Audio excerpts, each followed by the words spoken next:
ओम नमः पार्वती पतिये हर हर महादेव। आज हम क्लास 9 की जो एनसीईआरटी की बुक है उसका चैप्टर है एक्सरसाइज 11.1। उसका क्वेश्चन नंबर 3 और 4 अभी डील करेंगे हम। कहता है थर्ड क्वेश्चन में curve surface area of A cone is 308 centimetre square and it's slant height is 14 centimetre. Find first radius of the base and total surface area of the cone. Exercise 11.1 question 3। यहां पर आपको area आपको दिया हुआ है that is 308 centimetre square. Slant height उसको हम L से डिनोट करते हैं, इट इज 14 सेंटीमीटर। रेडियस हमें नहीं मालूम है तो हमें सबसे पहले इसमें पहला में फर्स्ट जो है फाइंड आउट करना जो है वो हमें रेडियस फाइंड आउट करना है। तो हम जानते हैं जो एरिया जो होता है that is equal to pi r l होता है। It implies that 308 equal to 22/7 into r. Suppose that r is the radius and it is 14। तो इसको काटिएगा तो 7 गुना 14 14 कट गया। 2 से 308 को काटिएगा तो 154 हो जाएगा और 22 से काटिएगा तो इट इज 7 हो जाएगा। तो it implies that 7 equal to r. It implies that r equal to 7 centimetre. तो ये हो गया आपका फर्स्ट पार्ट, यही था आपका। यहाँ पर 22 तक का टेबल हम शुरुआत में भी कहे थे बच्चों को, जो 22 तक का टेबल आप याद रखिए, इससे कैलकुलेशन आपका फास्ट होगा। अब सेकंड है total surface area. Total surface area of the cone. तो टीएसए का क्या है फॉर्मूला, जो pi r, TSA equal to pi r into r plus l. अब हमारे पास आर भी है, पाई का वैल्यू हम 22/7 लेंगे, 3.14 नहीं लेंगे। इसलिए नहीं लेंगे कि हम देख रहे हैं यहाँ पर डिवीजन हमारे लिए आसान हो जाएगा। 7 के मल्टीपल में रेडियस हो, स्लैंट हाइट हो, तो हमारा यहाँ पर कैलकुलेशन आसान हो जाता है। इंटू 7 और ये हो गया आपका 7 + 14। तो 7 से 7 कट गया और ये आपका 22 into 21 that is equal to 2। Carry भी 2 हो जाएगा, 22 2 जा 44, 44 में 2 जोड़ेंगे तो 46। तो इट इज 462 सेंटीमीटर स्क्वायर। ये था आपका क्वेश्चन 3। अब आइए क्वेश्चन 4 पर। क्वेश्चन 4 कहता है a conical tent is 10 metre high and radius of its base is 24 metre. Find the slant height. तो ये देखिए कॉनिकल टेंट है,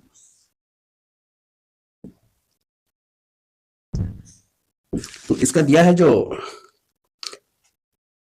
10 मीटर हाई है, इट इज 10 मीटर, मतलब h equal to 10 metre. Radius of the base is 24 metre. Radius नहीं होता है तो that is 24 metre. r equal to 24 metre, ठीक है। And it is l that is called slant height. तो हम जानते हैं जो l equal to square root of h square plus r square and it is 10 square plus 24 square. Therefore, it is 100 plus 24 का square 576 that is equal to root under 676 और 676 26 का square है। 676 जो है वो 26 का स्क्वायर है, इसीलिए 676 का स्क्वायर रूट जो हो जाएगा वो 26 हो जाएगा। Therefore, it is 26 metre. तो इसका फर्स्ट पार्ट आप फाइंड आउट कर लिए। नाउ कहता है सेकंड पार्ट। सेकेंड पार्ट में कहता है cost of the canvas required to make the tent if the cost of 1 metre square canvas is 70 rupees. Okay, तो पहले आप कैनवास के लिए क्या करना पड़ेगा, तो इसका कर्व्ड सरफेस एरिया हमें फाइंड आउट करना पड़ेगा सीएस से। तो पहले सीएस से निकाल लीजिए, that is equal to pi r l. यही होता है, तो that is 22/7 into r. R is our 10 और एल इज 26, इतना मीटर स्क्वायर। यहां पर हम डिवीजन नहीं करने जा रहे हैं, डिवीजन कर देते, अगर 7 का मल्टीपल होता न्यूमरेटर में तो हम कर देते। और हमारे पास आगे का भी काम है, जो कैनवास का टोटल कॉस्ट कितना होगा, अब वहां पर है 70 रुपीज, तो वो हमको काम आ जाएगा कैलकुलेशन करने में। इसलिए अगर प्रोसेस आगे भी है तो ऐसे में कैलकुलेशन से बचिएगा, हम यही कहेंगे जिससे आपका काम आसान हो जाए। क्योंकि फिर अब इसका डेसिमल में निकालिएगा, फिर आप कैनवास का एरिया निकालिएगा तो आप उलझ जाइएगा क्वेश्चन। इसमें हमेशा याद रखिएगा, जब अगर 7 का मल्टीपल अगर आता है 22/7 पाई का वैल्यू होता है और 7 के मल्टीपल में अगर न्यूमरेटर में आ रहा है तो आप कैलकुलेशन कर लीजिए, कोई हर्जा नहीं है। लेकिन अगर प्रोसेस आगे भी है और ये कैलकुलेशन में नहीं आ रहा है न्यूमरेटर में 7 का मल्टीपल, तब आप थोड़ा सा धैर्य रखिए, वो बहुत काम आएगा। अब देखिए, अब है cost of 1 metre square. Cost of 1 metre square ये है ना, इतना कैनवास इक्वल टू आपका है 70 रुपीज। देयरफॉर यहां पर सिंस दे दीजिए और यहां पर देयरफॉर का सिंबल। Cost of 22/7 into 10 into 26 metre square canvas, ये मीटर स्क्वायर था, ये भी मीटर स्क्वायर था, है।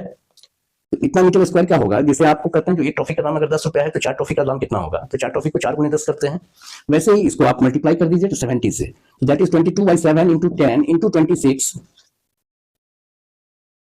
सॉरी यहां पर it is pi r l, it is 24, it is 24, r आपका 24 है, कोई बात नहीं, तो यहां पर भी हम 24 कर देते हैं, ज्यादा फर्क नहीं पड़ा, एंड इंटू 70, इंटू 70, रेडियस हमारा 24 मीटर है और फॉर्मूला में पाई आर एल है, तो आर तो हम 24 देंगे, हमने हाइट दे दिया था बाई मिस्टेक। तो अब यहां पर देखिए 7 से आराम से हम काट लेंगे उसको, इतना हो गया। अब that is equal to 22 into 24 into 260 आप लिख सकते हैं। अब 22 का टेबल आता है तो आप इजिली मल्टीप्लाई कर सकते हैं, देखिए 22 6 या 132, 22 6 या 132, तो 132 का 2 लिखे तो 13 कैरी हो गया, और 22 2 जा 44, अब 44 में आप 13 जोड़िएगा तो 57, 44 में 13 जोड़ना है, यस, तो 57, इतना इंटू 24, बिना रफ किए हुए आप आगे बढ़ सकते हैं, ठीक है। इट इज 0, 24 2 जा 48 का 8 लिख लिए, कैरी 4 हो गया, 24 7 जा 168। अब देखिए 24 का टेबल हमें भी नहीं आता है, अगर आपको नहीं आता है हमें भी नहीं आता है, तो हम क्या करते हैं कि ये अगर सपोज दैट ये 25 होता है, 25 होता है, तो 25 7 जा कितना होता, 175, इतना तो हम जानते हैं, ये एक कम है ना, और एक का 7 मल्टीपल, तो दैट इज 7, तो 7 उसमें से सब्ट्रैक्ट कर लिया हम, तो दैट इज 168, और 168 में आप कैरी 4 जोड़िएगा तो 172 हो जाएगा, 168 में 4 जोड़िएगा तो 172, उसका 2 हमने लिख लिया, अब हमारे पास कैरी रह गया 17, और 24 5 जा 120, और 120 में हम 17 जोड़ेंगे तो दैट इज 137, तो अब यहां पर आप रुपीस का सिंबल लगा दीजिए, तो दैट इज इतना आपका कॉस्ट आ जाएगा, दैट इज ये हो गया 1,37,280। तो ये रहा आज का question number 3 and 4। Next day 5 6 और 7 8 इस वीक में इसको फिनिश कर लेना है, फरवरी में फिनिश हो जाएगा, और आगे देखते हैं क्लास 10th में भी रहेंगे हम आप लोगों के साथ, धीरे धीरे बढ़ाएंगे, बहुत कुछ देना है आप लोगों को। आज के लिए इतना ही, थैंक यू।